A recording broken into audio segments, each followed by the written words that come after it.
Pape Fara Ndiaye a été arrêté le 30 mars 2023, simplement pour avoir participé à une manifestation. Détenu aux prisons de Rebeuss puis au Cap Manuel, il est libéré le 8 novembre 2023.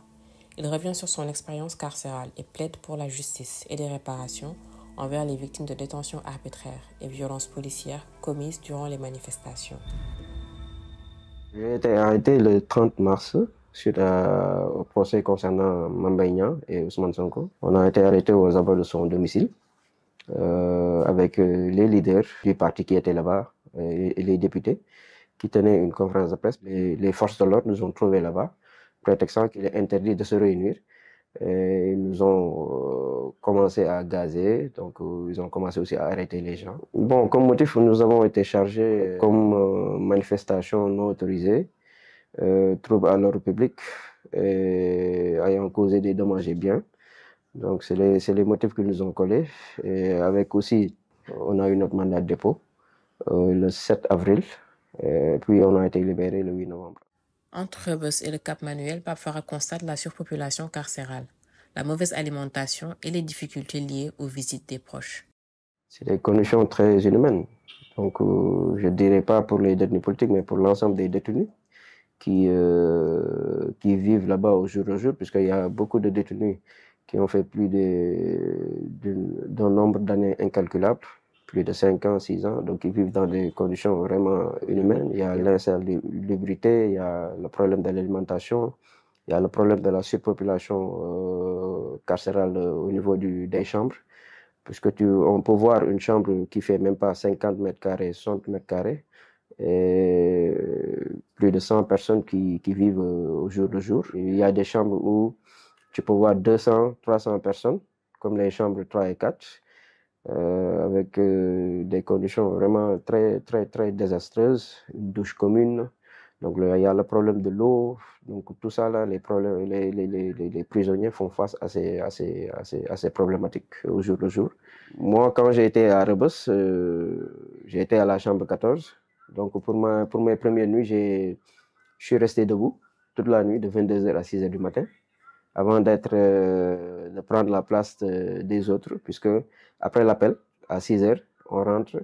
Donc, il y aura d'autres gens qui vont venir à ta place et toi, tu vas te coucher. Et l'alimentation là-bas n'est pas adaptée. Les conditions concernant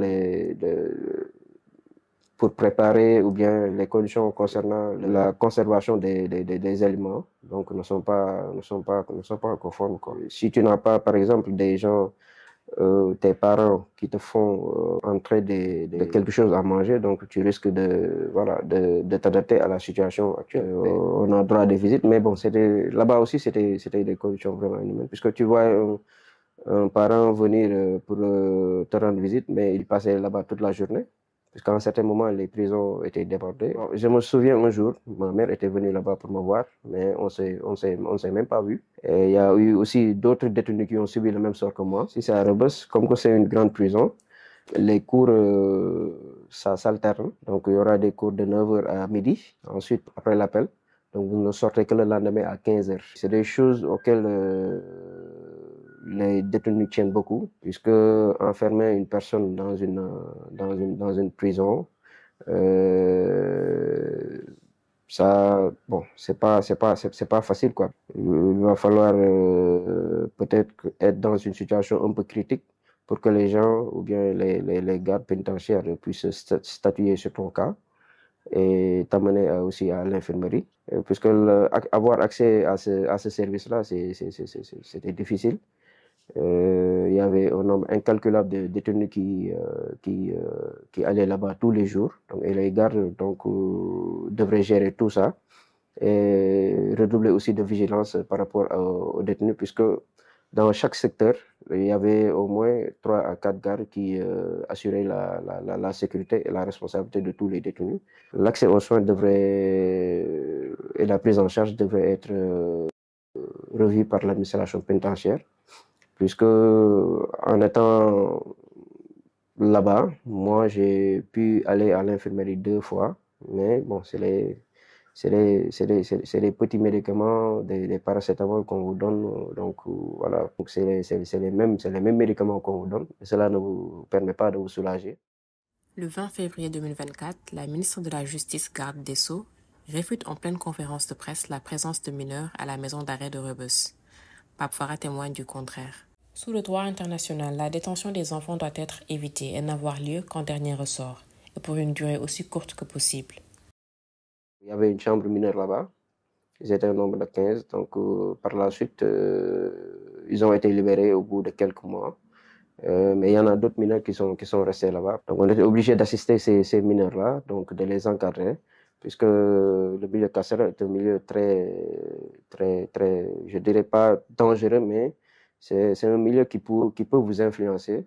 Et dès lors que ces mineurs-là découvrent ce que c'est que la prison, donc ce sera aussi un précédent dangereux pour eux. Je dirais que la plupart de ces mineurs, c'est pas tout le monde, ben bon, la plupart de ces mineurs ont été arrêtés, certains même dans leur quartier, puisqu'il y avait une énorme rafle après les manifestations. Par la suite aussi, il y a beaucoup de gens aussi qui ont été arrêtés dans ce cadre-là, qui n'ont pas manifesté, qui ont été de retour de boulot ou bien qui ont vaqué à leur occupation. Il y avait des gens qui ne savaient même pas ce qui s'est passé et qui ont été injustement arrêtés. Malgré la promesse des autorités en 2021 de mettre en place une commission d'enquête indépendante pour faire la lumière sur le cas des personnes tuées lors des manifestations, une loi d'amnistie est adoptée le 6 mars 2024. Nous avons créé un collectif pour non seulement pour venir sur le plan de la réinsertion sociale à ces gens-là qui sont dans une situation de détresse, qui sont dans une situation de précarité, mais aussi engager aussi la procédure judiciaire aussi, puisque la plupart de ces détenus, je me souviens qu'il y a eu 86 détenus qui ont été en procès, comme moi, mais qui n'ont pas été condamnés. Donc, ils ont été relaxés avec même pas une condamnation judiciaire. Donc, ces gens-là ont été privés de leurs droits. Donc, il va falloir réparer tous ces erreurs judiciaires-là. Je pense qu'il est temps de pouvoir mettre en place une commission de vérité afin d'éclairer la lanterne des Sénégalais sur ces atrocités-là, sur ces crimes-là qui ont été commis. Et les auteurs aussi traduits en justice. Je pense que ça devrait être le combat de tout citoyen, de la société civile. L'État du Sénégal doit rendre justice à celles et ceux qui ont été détenus arbitrairement. Manifester pacifiquement est son droit.